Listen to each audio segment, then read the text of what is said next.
Okay, this is a quick demonstration of a Faraday cage.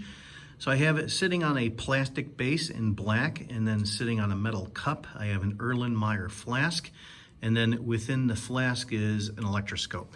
So for example, at the top of the flask, let me point it upwards a little bit, like so, you can see a conducting ball that's then attached to a strip of metal, which extends downward into the flask.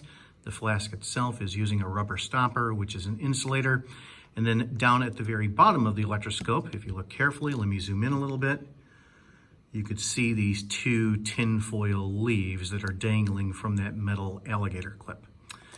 Okay, now I'm going to go ahead and place a plastic rod here that I'm going to charge up by friction close to the electroscope, and then watch the two tinfoil leaves repel each other when I do. That is like so. Okay, so once again, bringing a charged plastic rod close to the electroscope, you see the tinfoil leaves repel each other like that, okay? Okay, now let me pull back a little bit here, like so. Okay, now I'm gonna go ahead and encase the entire electroscope inside of a Faraday cage. So right here is the metal base, which is sitting on a piece of plastic, which is an insulator. And now I'm gonna surround the rest of the electroscope like so with this Faraday cage. So the Faraday cage is also enclosed at the top, as you can see, like so, with another conducting plate.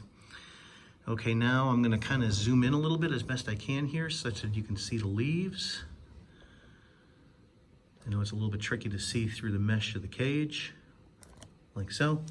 But now the leaves themselves will not react at all when I, for example, bring the charged rod close to the electroscope, because now the electroscope is encased within the Faraday cage. There is no net electric field within the cage, within the cavity.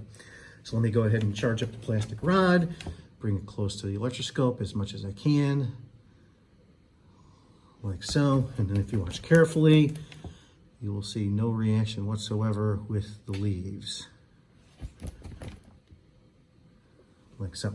Okay, let me go ahead and pull this out. Let me show the reaction of the leaves once again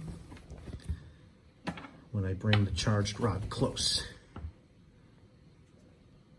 like so. Okay, so when it's encased inside the Faraday cage, there is no net electric field inside.